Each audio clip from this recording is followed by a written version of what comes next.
amanya n'eddoboozi Uthman Sempebwa.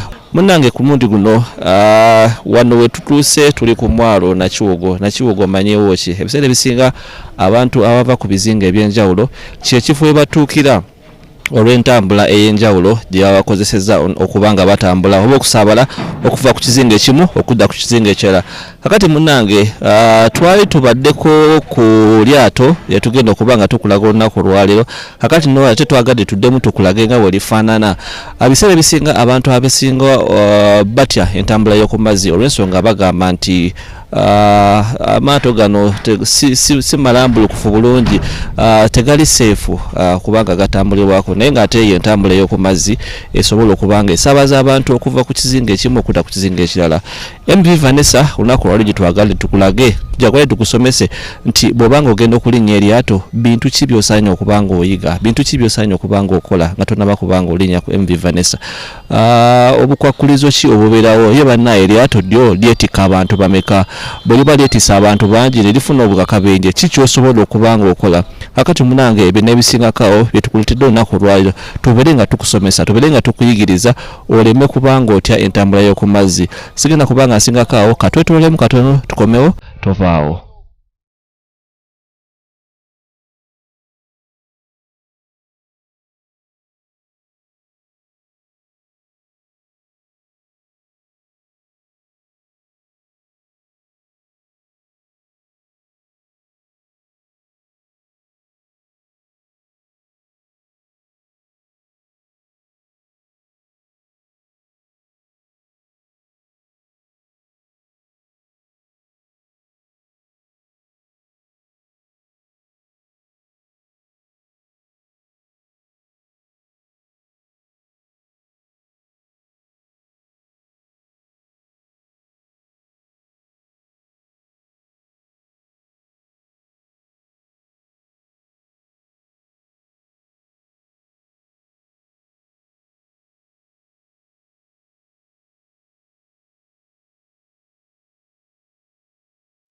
Yakukulisayo mu kuwumulako kansubire nti ekifaananyi otandise okuba ng'okiraba kye tuliko olunaku olwaliro. Nagambye nti twaliko wano ne tukulaga eryato lino nga bwe lifaanana n'ate tukomyewo omulundi gw'okubiri tugezeeko okubanga tukulaga ebisingakaawo ebikwatagana ku lyato lino.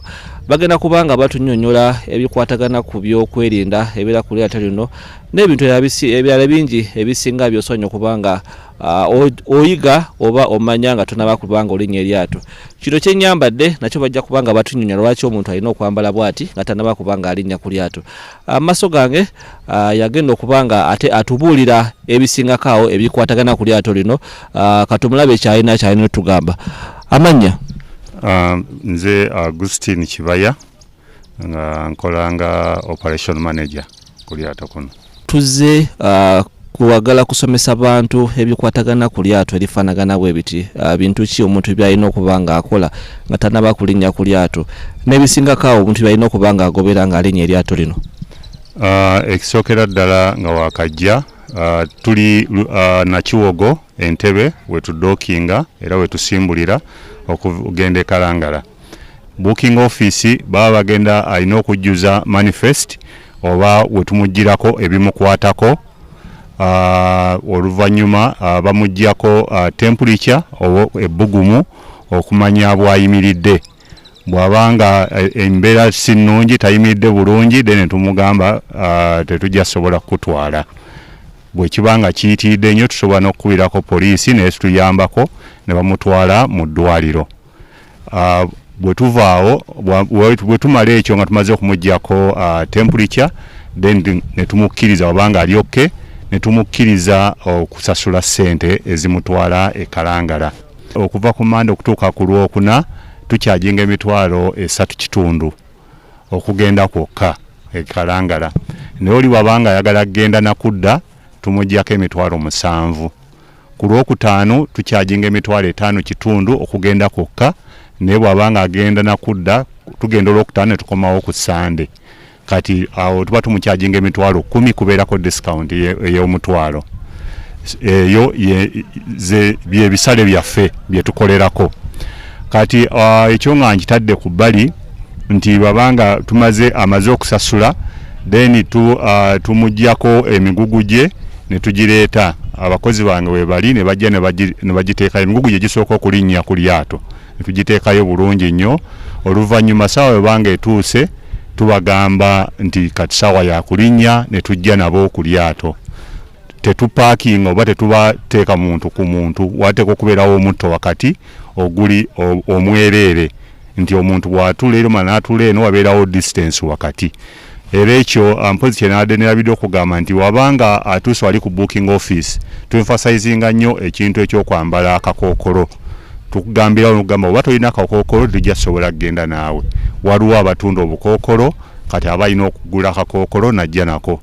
Kati era tetukikomyawo nti naye oba balinnya wano kubanga oyinza omugamba n'agamba nti abange bankaguze n'akateeka mu nsawo. Wano baba balinnya tuddamu tubagamba bane buli omu ayambala akakookolo ke bulungi kubanga abamu bamanyi okambala n'akassa wansi w'akalevu oba n'ayambala nga ennyindo eri bweru abisseeko mumwa. Ebyo byonna tebitutaasa. Tulina okubanga buli omu ataasa munne. Engeri gye batugamba nyambalira naawe nkwambalire. Kati tumakinga sure nti atisi buli muntu ayambadde bulungi akakookolo. N'oyingira n'otuula ntukuwa siiti yo oba entebe yo n'otuula bulungi nnyo. Kati awo nina hostess wange ababuulira biki ebiri ku lyato, mitendera gye tuyitamu, ngeri gye tweyisaamu nga tuli ku lyato tuli ku mazzi. Byonna abayisaamu safety precautions zonna eziri ku lyato azibayisaamu. Briefly anja kubategeeza nti eryato lino lye tulina erya MV Vanessa ne MV Natalie gombi galina ebintu byebimu. Physical features zonna eziriko byonna byebimu bifaanagana make yeemu. Tulina fire extinguisher ku lyato kuno nti singa wabeerawo omuliro oguba gubaluseewo tusobola okwetaasa. Fire extinguishers tulina ziri 7. Tulina eziri ku ddeeke kuno waggulu ate nga ne munda mu lyato munda abantu gye batuula nayo eriyo fire extinguishers. Nti omuliro guba gutandikidde bweru tukozesa zino ez'ebweru zisooka nazo nga tunaba kugenda munda. Bwe ziba ziweddewo ne tweyambisa n'ez'omunda. Naye bwe guba gutandikidde munda era otandika n'eziri munda ez'ebweru zijja luvannyuma. Okusinga bonolowooza nti bwobanga olina ziri munda yokka ne gutandikira wabweru woddukira okunona gundi eziri munda omuliro guba gukoze eki gusajjuse. So tugezaako okwewala y'ensonga lwaki ziri scattered ziri mu bifo ebyenjawulo we tusuubira. Wano ziriwo nnyingi tulinawo nnya olw'okuba nti tumanyi nti wano wava obuzibu ku ddeeke wano. Lwaki wava obuzibu? Nti we wali yingini eri wano wansi wano kwe tuyimiridde wansi ye yingini. Kati obanga ye yingini kitegeeza nti awo wasinga okuva obuzibu we gubeera muliro gulina kuva mu yingini ne gutabaala oba ne kugenda mu bifo ebirala byonna. So as a fire extinguishers era ku lyato kuno okwongera okwetaasa in case nga waliwo omuliro tulinawo ne fire hydrant ekozesa mazzi ng'ate tweyambisa ne generator. Munda muno mu yingini room mulimu generator gye bakonectinga ku fire hydrant. Nti omuliro ogubeera ogw'amaanyi tusobola okweyambisa fire hydrant eyo nesobola okutaasa omuliro, okuzikiza omuliro. Kubanga waliwo ekiseera wootuuka nga fire extinguisher tezikyasobola ng'olina okukubisa amazzi agate okubanga gagendera ku force y'amaanyi nnyo. Ensonga lwaki tukozesa generator ne pumping amazzi ne tuba nga tusobola okwetaasa. Eyo fire hydrant. Era singa wabeerawo obuzibu nti oba eryato ku mazzi liremereddwa lifunye akabenje oba amazzi gayingira, tulina self inflammatory boat. Eryo eryato erisobola okwepika lyokka. Tulina eryato libeera ku lyato kuno waggulu, tusobola okugendako abantu bonna abali munda, abantu wetututte mu lyato eryo. Egundi eyo ekola etya? Captain singa wabeerawo obuzibu, captain yasalawo n'agamba nti kati tusumule egundi eyo tugisse ku mazzi. Era omulimu gwa hostess kwe kwashiwalinga oba okugumya ba passengers abasaabaze baffe nti embeera eri mu nteeko. Bino eryato tetulina we tusuubira nti tusobola okubuza obulamu bw'omuntu. Buli kimu kyonna baakikola nga beegendereza. nti singa wabeerawo obuzibu ng'obwo nti eryato liremereddwa completely tewali kyakkola, abantu batulina okubajjako tubatwale ku ekifo ekiri safe oba ku lukalu.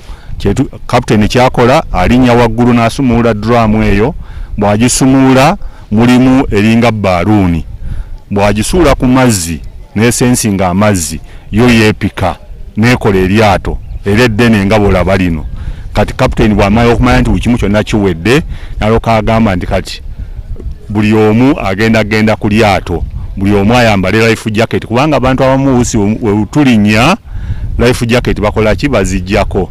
Tetubaforcinga kusaako life jacket, naye singa wabeerawo obuzibu bwonna tubagamba banne kati sawa yakwambala life jacket, buli omu ayambale, aye ne tumakinga sure nti ayambadde bulungi, yeesibye bulungi. Kati awo omu ku bakozi bange yasookayo mu lyato eryo. Lwaki asookayo? Nti yagenda okuyamba bano abantu abava ku lino eryato eddene okukka mu liri. Kati bw'amala okugenda mu lyato liri, then captain alwanika okulangira naga kati bana ekiseera buli omu okukola ki, okukka ogenda mu liri eryato. Ne tubayambako bonna ne bagenda mu lyato liri, then oluvannyuma eryato eryo nga bwe baalikola, eryato ddungi nnyo, lirimu buli kimu kyonna kyobalaba nti buli oluvannyuma lwa myaka 2 balina oddikola service. Abazungu baalikola, mulimu first aid box mu lyato omwo, mulimu first aid box, kubanga oluusi muyinza okuba gye mugenze wala nnyo ate nga oluusi omuntu afunye obuzibu ng'alina okuyambibwa. Mulimu first aid box, mulimu biscuit y'emmere ekolebwa. Biscuit we baamukola in such a way nti omuntu asobola okulyako kamu ne kamala olunaku lulamba nga tayagadde kulya. Lwaki baakikola bwe batyo? Nti oluusi oyinza okwesanga nti eryato gye ligenze wala nnyo, teriyo byakulya, liremedde mu nnyanja wakati. Kati abantu abo olina okubabeezaawo nga balamu okutuuka lwo n'ofuna rescue boat oba eryato eddala erijja okubanunula. Yensonga lwaki bateekamu emmere eyo, biscuit oyo. Kati oyo biscuit asobola okuwangaala era kivola mugambe nti mu myaka 2 batu balina okukola kikola service ebirimu ne babijjamu ne bateekamu ebirala, kubanga nabiri ebya first aid kits ebirimu baba balina okubikyusa. So yensonga lwaki tuba n'eryato eryo self inflammatory boat gye tweyambisa bw'oba nga waliwo obuzibu bwonna. So lyeryato lyaffe, era mpozi kinirabidde okubagamba nti eryato lyaffe lino tekikwetaagisa kuba nti gy'ogenda omanyiyo, olw'ensonga nti singa liba lyagendayo mulundi gumu lyo ekkubo liri maakinga wali ku screen, bw'oba ogendayo olaga bulazi wa gy'ogenda, wawoova ne wa gy'ogenda, lyo ne likulaga ekkubo. Ate kasooteekamu ne obudde kiwamini speed gyoyagala okutambulirako, lyo likulaga na sawa meka zolina otuuka eri nga tozzeemu kukyusa kintu kyonna. So lyeryato lyaffe lyato lya mulembe nnyo, buli kimu kyonna mwekiri ekyetaagisa okubeera ku mazzi. Ndowooza bwe mbasa erimbye ku Lake Victoria lyeryokka lirina futures ezo. Tewaliwo lyato ddala lisinga maato MV Vanessa ne MV Natalie ku Lake Victoria. Toyanza nnyo munange ebintu obitegedde. Ebintu byonna byonna ogezezaako okuba nga obinyonyola, era kansubire nti abantu bagezezaako okuba nga bategeera. Njagala kuzzayo katono ku kintu ky'obulamu bw'omuntu. Ng'oggyeko ekirwadde kya COVID-19, abantu balina endwadde nnyingi ez'enjawulo ze balina. Abamu batya amazzi, abalala oyinza okuba nga olina omutwe nti bw'otuuka ku lyato nga lino. Kiki ekirala kye mugezaako okuba nga mubagamba kye balina okuba nga bagoberera nga tebanaba kulinnya maato lyato lino? Ngera bw'oyogedde nti endwadde ze tulina nnyingi nnyo, era ezimu tuba tulina okuzeegendereza olwo zitasobola kukolako, naye ffe nga ku lyato kuno hostess waffe ali trained, era abantu yensonga lwaki nti bwe batalina bakusimbula, omulimu gwe ogusooka kwe kwogera ne ba clients n'abawa assurance ku biki ebiri ku lyato, kubanga abantu bangi balina water phobia, batya amazzi. N'abamala bakakasa nti entambula nnungi, buli kimu kyonna nakibabulira, wagenda okumalira abantu emitima giba gibasse.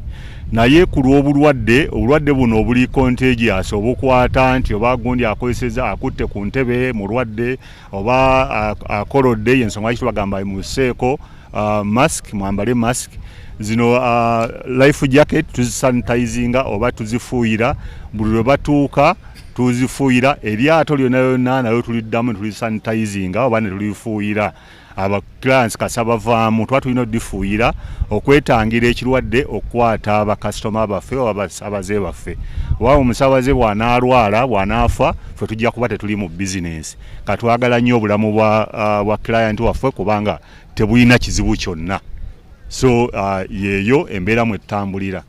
Nga tuze ku safety ya life jacket eno olina kubanga olina buzito bwenkana ki oba life jacket eno erina okubanga esobola okusitula omuntu yenna obuzito bwonna? Life jackets abantu bangi bakola ensobi wetugenda okugula life jacket tugula buguzi life jacket gy'osanze ku market n'ogula life jacket zirimu obuzito ffe life jacket zetulina za kilo 12 okujjako ng'osukka kilo 12 naye oba tosukka kilo 12 life jacket zaffe osobola zeeyambisa obulungi ennyo naye kino nkubiriza abantu naddala abakola ku maato twandibadde atisi tuba ne life jacket ezeefaananyizaako ng'eno gyendimu olw'ensonga nti 12 eyo atisi ye average kizibu nnyo okusanga abantu abasukka 12 naye eriyo life jacket eza 35 ez'ensanvu kati omuntu owali mu 8 bw'ayambala eya 35 olw'okuba nti emutuuse n'ayambala bw'anaagwa mu mazzi bambi ajja kubbira bubbizi kati obulamu bwe bujja kuba buli mu katyabaga yensonga lwaki ngamba twandibadde tugira atisi ezisembayo waggulu tulabe nti obulamu bw'abasaabaze buli safe era n'omusabaze abasabaze baffe ensonga nyina gavumenti bwebanga tunabasimbula tubanyonyola buli kimu era naye n'ayambala life jacket ng'amanyi nti life jacket gyenyambadde ejja kuntaasa kubanga bwe bagamba nti ya 12 nga gwe oli mu 7 era ebeekutaasa oli mu 35 oli mu 8 ebeekutaasa naye banagamba nti ya 35 nga gwe oli mu 8 awo manyi obulamu bwo buli mu katyabaga. Eryato lino mu mbeera ya bulijjo litwala abantu bameka era lina kukoma ku bantu bameka okutwala?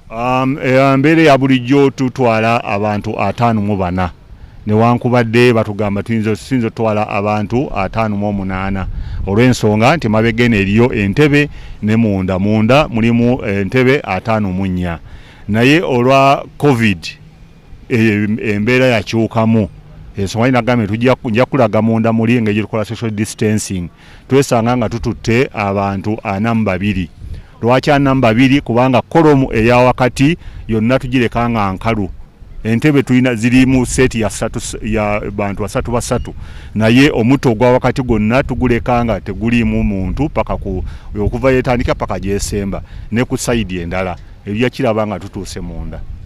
Mpozi n'akatono kemala njagala okumanya ekigambo kya Valentine mulinayo nteekateeka ki? Valentine yose n'obuuza ku kintu ekyo. Valentine waliwo enteekateeka nyingi abannaffe betukwagana nabo aba hotels e Kalangala bataddeyo gundi nyingi nnyo zeruga basabye abantu oba bakozeeyo ebikujjuko bingi eriyo abagenda okgenda ku Friday waliwo abaagala okgenda ku Friday ejja kuba 13 waliwo abaagala okgenda ku 14 waliwo abaagala Friday ejja kubeera 12 waliwo abaagala okgenda ku 13 ku Lwomukaaga baveeyo ku Sunday waliwo abaagala okgenda ku Lwomukaaga nga bavaayo ku Monday waliwo abaagala okgenda ku Sunday kwennyini ku 14 nga baagala genda kucakalako bucakazi kulyayo kyamisana then akawungezi bakomewo eyo yonna enteekateeka tugirimu just a matter of calling us okole booking reservation naffe tukubuulire wawo osobola okufiitinga okusinza kikyo oyagala genda Lwakutaano oveeyo ku Sunday oyagala genda ku Lwakutaano oba Lwamukaaga oveeyo ku Sunday oba oveeyo ku Monday enteekateeka eyo yonna yonna tugitambuliramu era tuyiredde okutwala abasaabaze baffe. Tweyanziza nnyo munnange ebintu obitegedde byagezezzaako kubanga atunyonyola bingi bikwatagana ku lyato lino safety yaalyo kuba kintu kikulu nnyo eri abantu tulaba ebiseera ebisinga nti abantu bafunye obubenje naye nga tasobola nakumanya ngeri kijja kubanga yeetaasaamu naye ng'agezezzaako kubanga atunyonya natugamba lino ne webanga lifunye akabenje oba ne webanga lifunyemu obuzibu okubanga litambula ate waliwo akalala akasobola okubanga akafuuka eryato okwenkalira lino nga bw'oliraba okusobola okubanga litwala abantu bonna abaliriko. tugenda kubanga tweyongerayo katono tulabe ate munda ye wafaana watya abantu baba distancinga batya olw'ekirwadde ekya covid-19 nkujukiza nti munnange ne bwe mpwanga siyambadde kakookolo naye ayambadde naye n'akanga enkayina wano nsobola okubanga nkolaki nkambala olw'ensonga nti ekirwadde ekya covid-19 kitufuukidde obuzibu tugenda kubanga tweyongerayo munda tulabe ebisingako awo sinakindi tujja kwogerako ne pilot naye atubuulire ebikwatagana ku lyato lino tovaawo.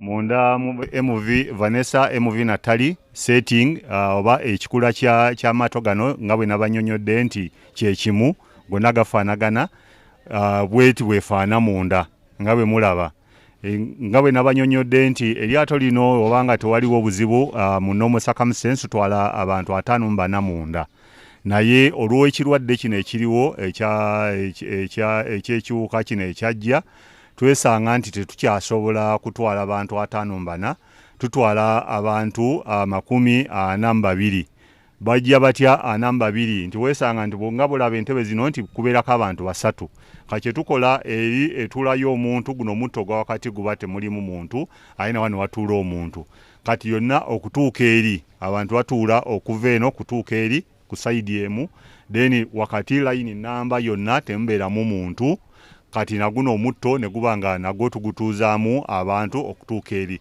kyekimu ne ku sayidi eri naye bweti we tukola so wakati tulaba nti tulesewo distance bantu baba tebeeriraniganye aye na wano olukuubo nawo lutuyambako kola social distance ne ku sayidi ne tukola ekintu kyekimu kye tukoze ku sayidi eno era nga bwe nabanyonyodde nti eryato lyaffe we lituuka olw'okwewala kino ekirwadde tusanitizing oba tulifuuyira okwetangira obulwadde tulifuuyira lyonna bakirayansi baffe kubanga obulamu bwa kirayansi bwaffe kikulu nnyo olw'ensonga nti kiranti wanaabeera omulwadde nga bwe nabategeezezza kitegeeza nti tujja kuba tetuli mu bizinesi katulina okukuuma obulamu bw'abakirayansi okuba nga buli safe. Ku bakozi bange olutuuka kasama lwotuuka abayina okusanitizinga eryato lyonna oba tomanya omuntu ayinza okuba nga alina waakutte yes tukebera temperature yaba clients naye oba oli awo oyinza omukebera neraga nti ali bulungi naye ng'ate mulwadde kati okwewala ebyo byonna byonna yensonga lwaki tulaba nti bamala okufuluma eryato lyonna tulisanitizinga then ne twetegeka okufuna ate ba clients abalala ababa baddayo bwete wetutambula ssebo mu lyato muno tulinamu AC naye olw'ekirwadde AC tetukyagikozesa kubanga okwewala contamination AC tezikyakozesebwa naye mu normal circumstance AC zikola era tulina ne kamera yetuyamba for security reasons nti n'okumanya nti singa wabeerawo obuzibu bwonna era sobola okumanya bantu bameka ababadde ku lyato nsobola okubajjayo naye era nga on top of that one nga bwe nabagambye nti tujjuza manifest eyo bwe tugijjuza wali eri bakiransi nga bakajja manifest eyo tuyambako kubanga ku lyato kusigalako kopi ate kopi emu egenda ku poliisi lwaki tugiwa poliisi manifest eyo nti singa wabeerawo obuzibu bwonna first contact tukubira poliisi for rescue poliisi erina okumanya bantu bameka ababadde ku lyato eryo eryasimbudde oba kuva Nakiwogo oba kuva Kalangala bantu bameka ababaddeko bantu bameka be basuubira okurescuinga kiba kikulu nnyo okumanya namba okusinga bwe banajja nga tebamanyi namba y'abantu bameka ababaddeko ekintu ekyali kibaddewo oba mujjukire mabega wali eri ku MV Tempula bwe yagwa buli omu yali awa amawulire gage nti kwabaddeko 2 abalala bagamba kwabaddeko 5 abalala yadde lijjudde nnyo ayika yadde nga 10 kati okwewala ensobi eyo nti bano baba bazze bannaffe abagenda otutaasa bamanya namba y'abantu bameka gye banoonya yensonga lwaki tujjuza manifesti ku manifesti tukubuuza amanyago tukusaba ndagamuntu nga twagala okuggyako nini namba era tukubuuza next of kin omuntu gwe tusobola okukubira just in case nga wabaddewo obuzibu eryato libbidde oba olwalidde ku lyato nga tulina okufuna omuntu gwe tusobola okukubira ng'akumanyi nnyo nti olina agamba nti Augustine Kibaya omumanyi oli agamba nti Augustine Kibaya mumanyi nti munnange ali wano aba alwadde jangu tukwatagane tulabe engeri tumuyamba yensonga kitujuza manifest mu mbeera eyo. Munange ebintu ebitegedde nga bwe bifaanana twazze kuyiga twazze kusomesebwa eryato eraba nga bwe lifaanana bwe liti munda tugambye nti olwekidde kya covid-19 mito bagispacinga nti ono ogwa wakati baguleka n'olukuubo luno okugezaako kubanga abakola social distance eri abantu okugezaako okwetangira ekirwadde. Bomba nayo yino ogiraba wansi gye bafuira bagezaako kubanga abafuira bwe luvannyuma eryato olituuka ne bavaako nga tebanaba kuyingira. Tugenda kubanga ate tweyongerayo ewa pilot ate naye abeeko kyaba atuyigiriza ebikwatagana ku by'okuvuga anyola ate enkata kikyabalaba nga direction ye efaanana etya empewo webanga nyingi ku mazzi kikyasobola okubanga akola ebyo nebisingako awo katukomewo.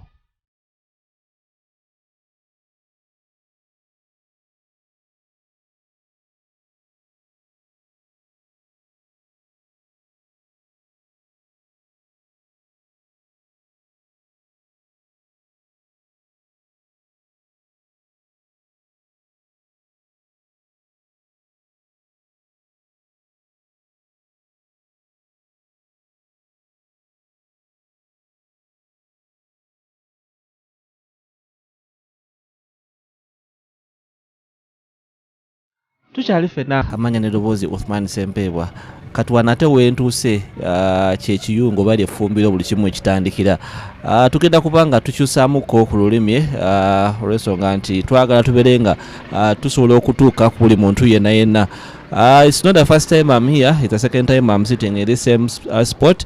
We want to see that we are helping people who use this kind of transport on water, especially traversing from different islands to one another. Before me is the pilot who is going to take us through a few things about this MV Natalie, what someone should be doing, precautions of what should someone follow before embarking or disembarking on this boat. Yes, pilot, good morning. Morning, sir. How are you? I'm okay, how are you? You are the pilot of MV Natalie this time around. That is where I want to start from. What are the precautionary measures someone should follow? I think, okay. Our precautionary measures, okay, for embarking and disembarking on this one, we make sure, first of all, our safety part we do with the registration of every person coming on board. So after registration, we confirm how many people are you going to take. Then you come on board, you board. Then we have a hostess who takes you through the safety briefings on the safety features we have on board. And she takes you all those in case of emergency what you are supposed to do. And the boat is equipped with everything on safety on its standard in the classification society of vessels. This boat has all the safety requirements needed on board. The safety requirements first is like the priorities. Number one is what we call personal floating device, that is life jacket. So we have enough life jacket for everybody who comes on board. And we have also some extras because you never know, you can get a life jacket which is damaged, so you need to have an extra life jacket on board. And then that's what we have safety wise. And everybody is allocated where to sit, and every seat have life jacket under the table, under the seat. So she takes you on safety briefing, and it's recommended maybe when you are seated, because you are not supposed to put on a life jacket. Yeah, if the boat is safe, the capacity of the boat, it takes 56 passengers, and it has a provision of 1.8 tons for cargo. Yeah, so that's the provision. Passengers 58, and then we have the buoyancy, the gap left for the cargo space. Yeah, is for 1.8 ton.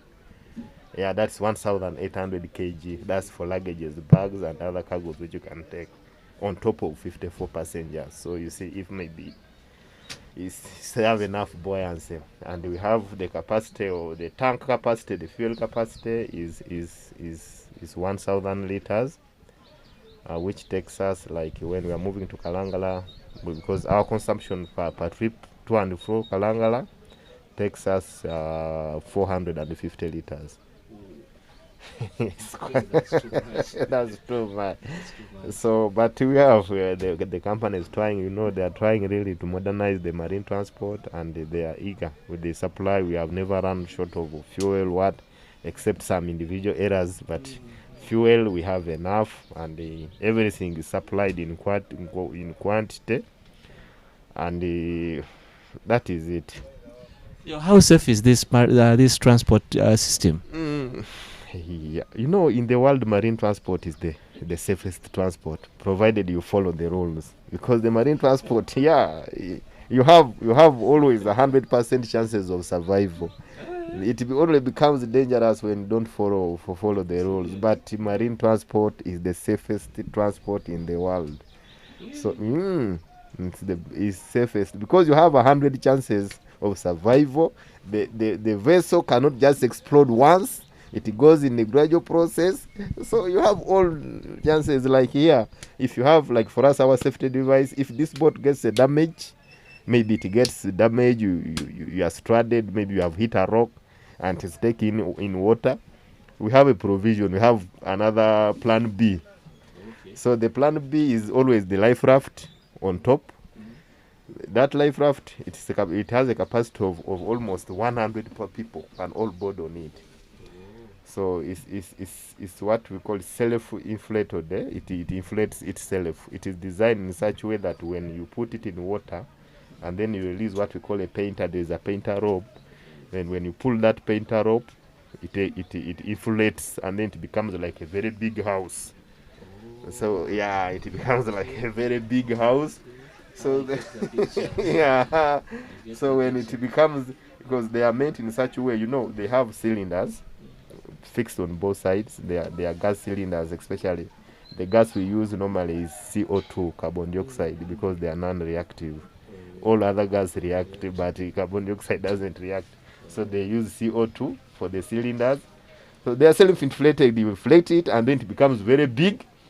And in case of a problem, so when the boat maybe is damaged and it's taking in water, then you take everybody to our master station where people can crowd. That's why our master point is on top. That's why we have this ladder here. So in case the boat is sucking in water, we can have emergency exit somewhere there. Then we ask every passenger to come here and go on top when you have done on your life jacket and the life raft in water.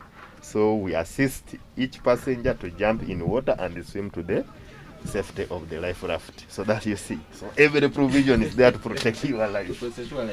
Let's come here. I'm seeing a lot of this is the steering. I'm seeing so many buttons here. What exactly takes place here? So these are the totals. It's twin engine. Each engine is 500 horsepower. So we have like 1,000 horsepower. So with gauges, we have oil pressure gauge, we have fuel pressure gauge, and this is for the battery, this is the fuel, this is the revolution per minute, this is RPM, like the one of the car. When you accelerate your RPM, so you see your RPM from here. So this is the radar.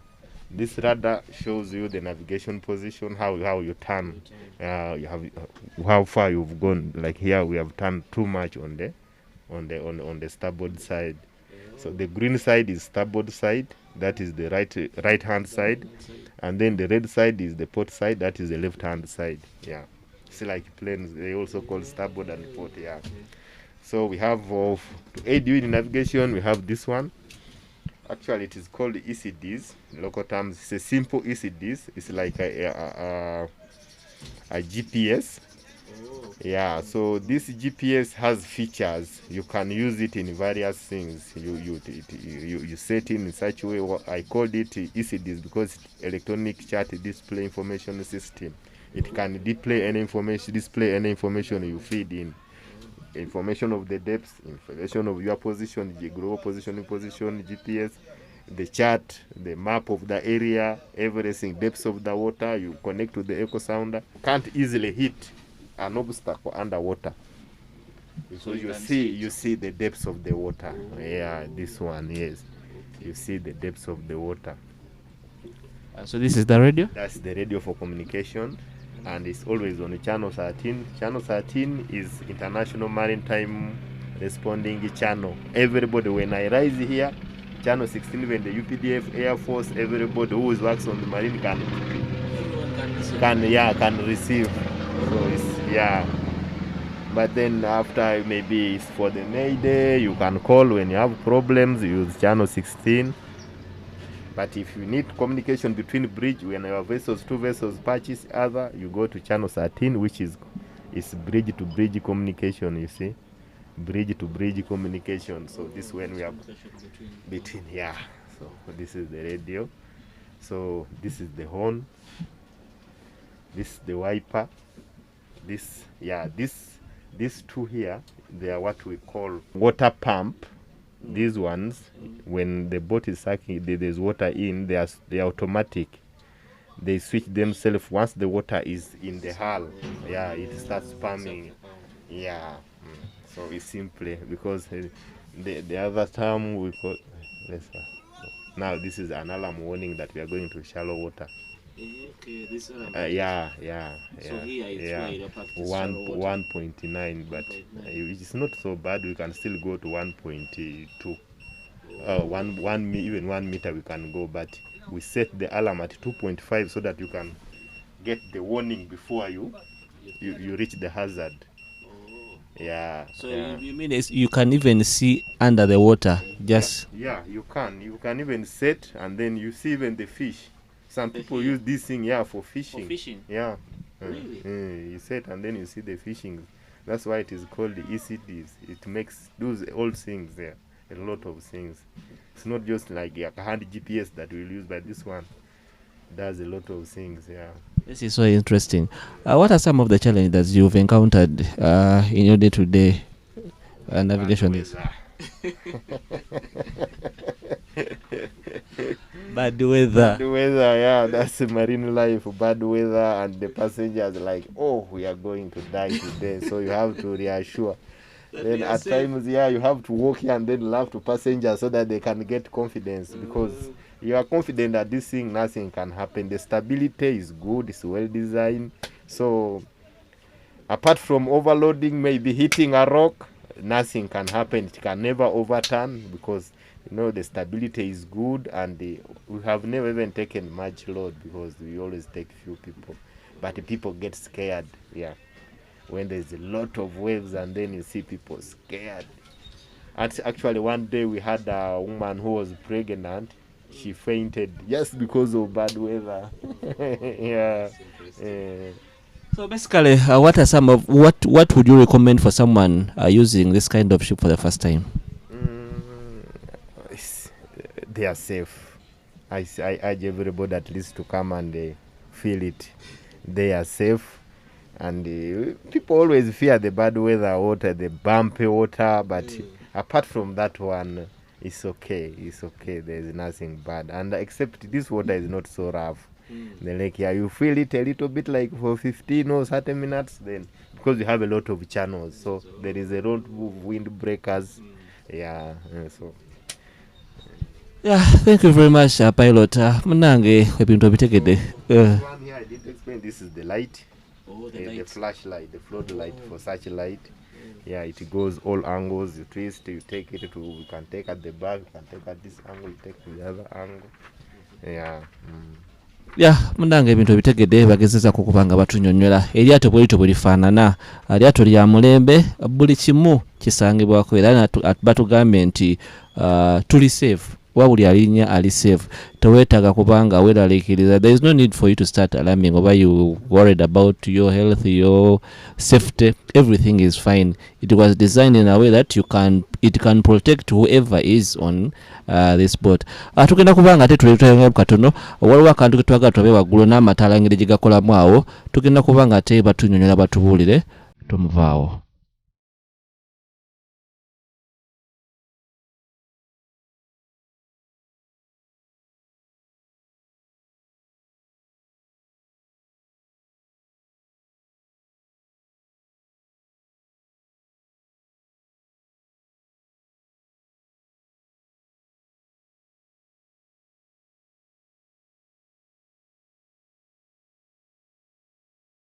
So this is what we said earlier. It's a life raft.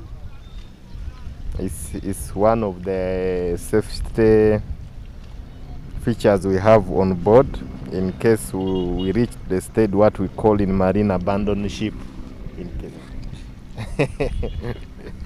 okay, there is a fire breakout and the boat is burning, there's nothing. But this thing is made in such a way that it can even survive some extensive heat. It looks very small. Yeah, it looks very small but so sophisticated. So this is what we call inflatable life raft. So it have these features. This is the painter rope. So when you are launching, when you are launching it, you open up here, a manual launching. You open up here, you bring two people, you carry it some place there, and then you throw it in water. Just throw it in water. Yeah. So when the moment you throw it in water, then one person will start pulling this rope. It's like 50 meters long. Yeah, you pull the rope until you get the dead end. So when you reach the dead end, you jack it like this. Then when you jack it, it pierces those cylinders in. There is a needle that pierces both cylinders in, and then the air starts coming on to fill it. Then it filled with the air, and then it becomes a very big house in water. So it comes. Then one person jumps in water and goes and cut off this rope, because you don't need to keep it near the vessel which had an accident. So then when it's already launched and everything, at times it comes inverted, but you need to right it. So we do all those trainings. Then when you write it up, then you'll ask people, like I told you, this is our assemble point, emergency assemble point, master station. So everybody will be here. Then we'll ask one by one to start jumping in water. You jump in water such a way that you pinch your nose, and then you jump with legs first, not head. Yeah.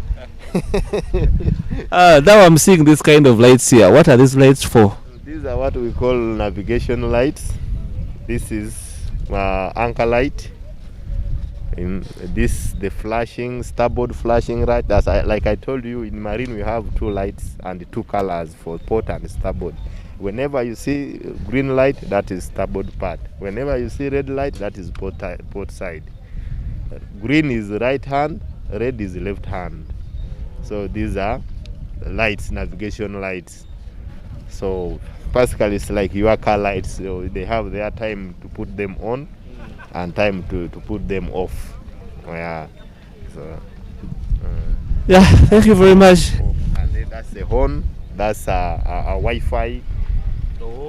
Yeah, we have free Wi-Fi. Yeah. Yes, and this is the area for the radio, for the radio communication. Basically, this is what we have here on top. Thank you very much. I think ndoza buli kimu okigezezaako okubanga okitegeera. Kalabika nga kwa katono naye kasobola okubanga kawanira buli muntu yenna ali ku lyato lino, era nga nsubira nti munnange ebintu bingi obiyize. Eryato lya mulembe, eryato ddungi nnyo. Abantu abagezaako kubanga batambulira ku maato gano, eryato lya mulembe nnyo. Batugambye nti nno tolina kubanga weeraliikirira, tolina kubanga alina kintu kyonna kikweraliikiriza. Wano wenkugambira nti abalina engendo ez'enjawulo ku mazzi, Lake Victoria, kano ke kaseera obeera ng'ate weeyinyula amaato gano, MV Vanessa wamu ne MV Natalie, okubanga otambula ebifo bingi. Lyato lya mulembe lirina wifi, lirina self contained, buli kimu kyoyagala.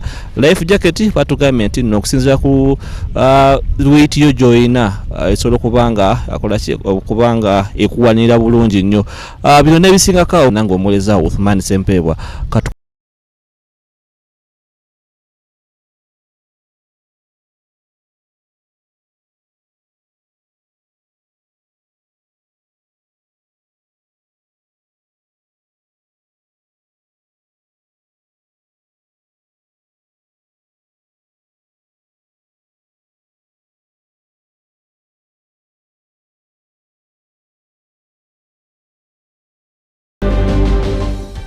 obadde mulabi mulungi nange omuweerezaawo Uthman Ssempebwa munayika nsubire nti eryato ogezezaako okubanga oliraba ogezezaako okubanga oyiga ogezezaako okubanga otegeera biki by'oba olina okukola nga tonaba kubanga olinnya lino okulinnya lino eryato batugambye nti munange abantu abalina obuzibu bw'amazzi balina engeri gye basobola okubanga bakwasaganyamu okubanga babeera bagumu okubanga balinnya ku lyato lino waggulu kubanga kwekuuma kuba mufunye obuzibu ku lyato lino akantu kano nga bw'okalaba lino lyato ddamba oba nnyumba nnamba mwenna abali ku lyato lino musobola okubanga mukaggwerako ne musobola okubanga ate mwekuuma bulungi amataala ogalaba nga egafaanana in case of anything bingi ebisingakaawo babigezezaako nga babitunnyonnyola nga bwe bifaanana sigenda kubanga nsukako wano nnaku olwaliro njagala okwebaza abadde ku kamera Babaranda okubanga akuleetedde ekifaananyi ekyo kyonna ky'olabe Irene Namuddu n'ogezaako kubanga otemeratemera ebifaananyi ebyenjawulo kiwanuka wamu ne Pike Sebalu kamera waffe omulala agezaako kubanga batuleetera ebintu bingi nnyo ebisingakaawo sigenda kubanga nsukakaawo olunaku olwaliro musule bulungi mweraba.